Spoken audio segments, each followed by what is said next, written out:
this is unbelievable. Who said drones weren't cool? Did anyone say drones weren't cool?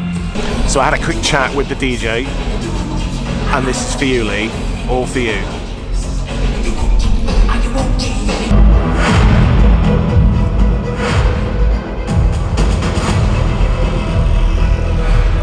You think they're copying anyone? To Exponential 2018. Please draw your attention to the screens. Okay, so it's just coming up to about 10:30. The show floor is open. We pitched up early this morning about 8 o'clock, and they wouldn't let us in. We did have the right passes to get in early. But now the keynotes are finished. We're going to be straight in. Going to try and go and visit some OEMs and some manufacturers, show you some tech, show you some hardware, show you some cool stuff. So you can probably tell by the sound. That's a very unique sound, the sound of drone racing. And they've got this huge netted off area right in the corner of the show hall where some insane drone racing is going on. They set up the course, and then all of the racers are sat on this little on the stage at the back here, deep in the zone.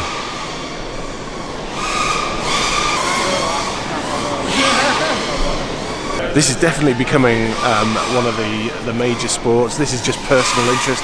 You know, we as a company don't do anything for drone racing. Our software has very little to do with this aspect of drone technology, but as a hobby, that's where it's at. I love this. Cool, so I'm here on the DJI stand at AUVSI Exponential. As a training company in the UK and the US, we've trained over 1,000 organisations to fly and get their permissions for commercial operations.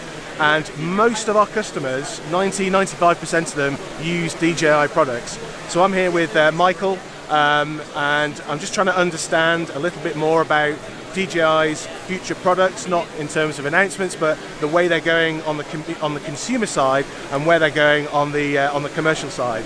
So what at the moment the consumer side seems to be going one way, and that's smaller, more autonomous, taking the manual control away from the pilot and increasing safety features autonomously. Is that where DJI is going? Yeah, that's right. And you can see it right over here with the Mavic Air that we launched in about January of this year. So still a brand new drone. On the consumer front, it's definitely getting smaller. It's the smallest foldable drone we've created yet, and it has a lot of features that you just mentioned that are geared towards safety. Yeah. So it has obstacle avoidance and collision detection in the front and the rear.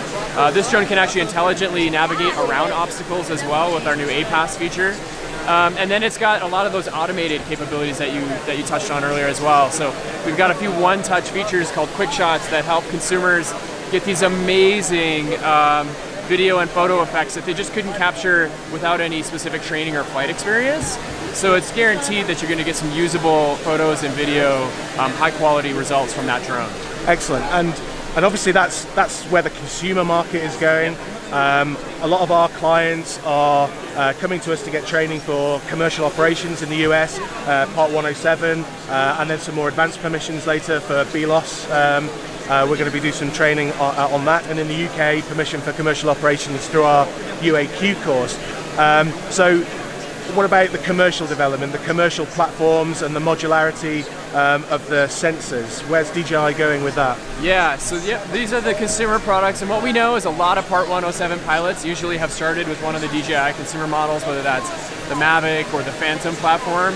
But here at AUVSI, we're really showing off the Matrice platform. So right behind you, we've got the Matrice 200, which we announced about a year ago. This is really one of our first purpose-built platforms for commercial and industrial use. So it's got the things like you mentioned, the ability to take two payloads at the same time.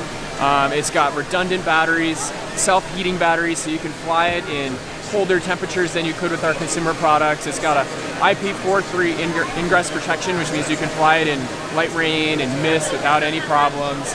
It's really that drone where we listen to all of the Part 107 pilots out there, all of the people who want to do that sophisticated commercial and industrial work. Yeah. And it's the first drone we built just for them. Excellent. I also saw that you've got a simulator going on over there, allowing people to fly all of your products in a simulated package.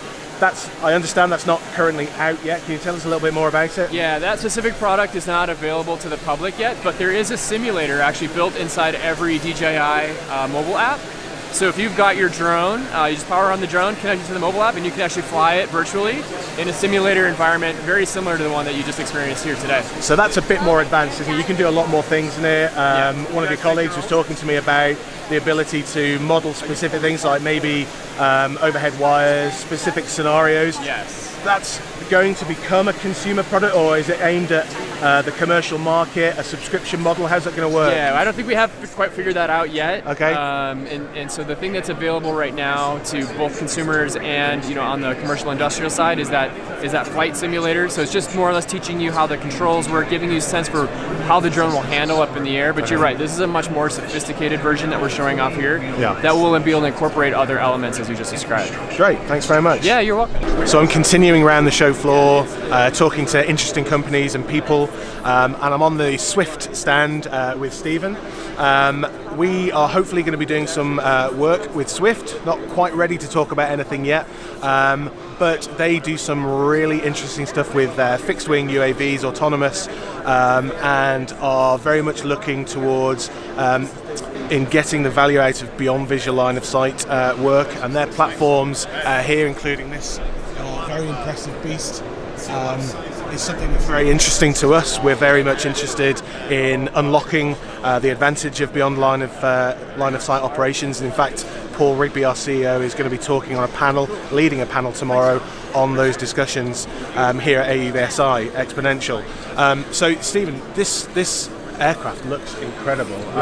Just tell us a little bit more about what it can do, who it's designed for, what image stuff it can capture, because it looks incredible. Absolutely. Hello everyone, I'm Stephen Gloss with Swift Engineering. Just actually started, I'm a technical sales associate, and also I got the cool job. I'm a drone pilot / drone salesman. So the aircraft you see up here, this is the Swift 020. It's a fully autonomous vertical takeoff and landing runway independent system. Fully electric, runs all on batteries. So the vision that we have for this aircraft is you're able to take it off vertically, you're runway independent, it's multifaceted, multi-purpose. So we can use it for different applications. You got oil and gas, you have agriculture, you have search and rescue, you have mapping and surveying.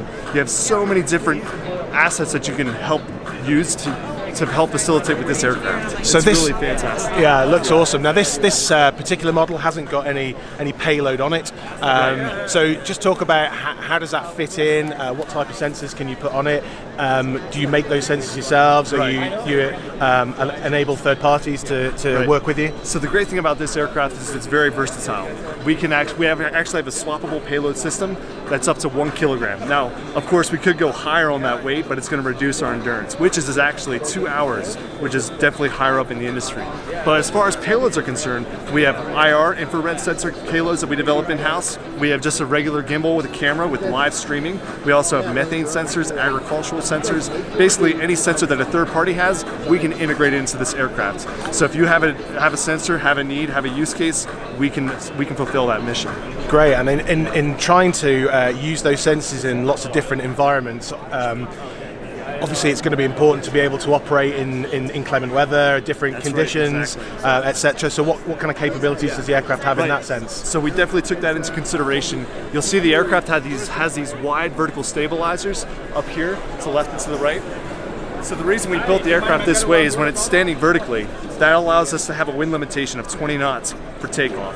And when we're flying, we have wind limitations of 25 gusting 35. So we are able to operate in inclement weather, and even in really high temperatures up to 100 degrees and as low as 0 degrees. That's great. So we talked. I talked initially about unlocking the capability of beyond line of sight operations. How important is that to Swift going forward in developing all the capabilities of your platforms? Right, and to truly unlock the potential of this aircraft, the Swift 020, we need to fly beyond visual line of sight. This aircraft has the endurance, has the capabilities to do that, to fulfill that role.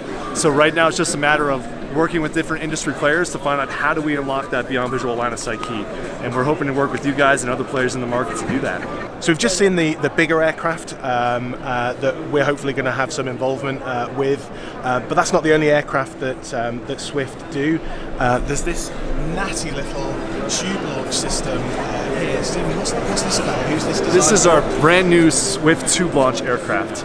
So this is mid-phase development, but we're really excited to bring it out to the show to show people. This aircraft, our vision for it is entry-level ISR capabilities. So you have this aircraft that's tube launch. It uses the CO2 tank right here. So this is just a small one-time use tank case, just an example that we're providing. But you could also attach this to a larger CO2 tank to have multiple launches with multiple aircraft. The tube that you see here, it's 4 feet long, a 6-inch diameter, and the ailerons here fold down. The wings here, they fold in and rotate backwards. These are actually offset, so it provides the capabilities for it to fall and to fit into this small tube. So upon launch, the aircraft's just going to use just standard aerodynamic propulsion to spread out its wings and to get into flight. So once it's airborne, we have about a 20 to 30 minute endurance. The payload here is actually integrated, built into the aircraft itself, and that's a live streaming, just a normal gimbal camera that's going to give you the data you need on the ground to make wise decisions for your organization. End of day 2. Still raining. It is absolutely peeing down. We've got the mix at 6:30 tonight, which is the social event on day 2 of Exponential. We're going to head to that, back to the hotel, get changed, and then hit Hard Rock Cafe up, get some food and drink, and then I need an early night. Definitely need an early night. Paul, our CEO, is talking tomorrow on the Beyond Visual Line of Sight panel. So we'll be there filming that and putting it on Facebook Live. So yeah, looking forward to that. So for day 2, that's the end. We'll see you tomorrow.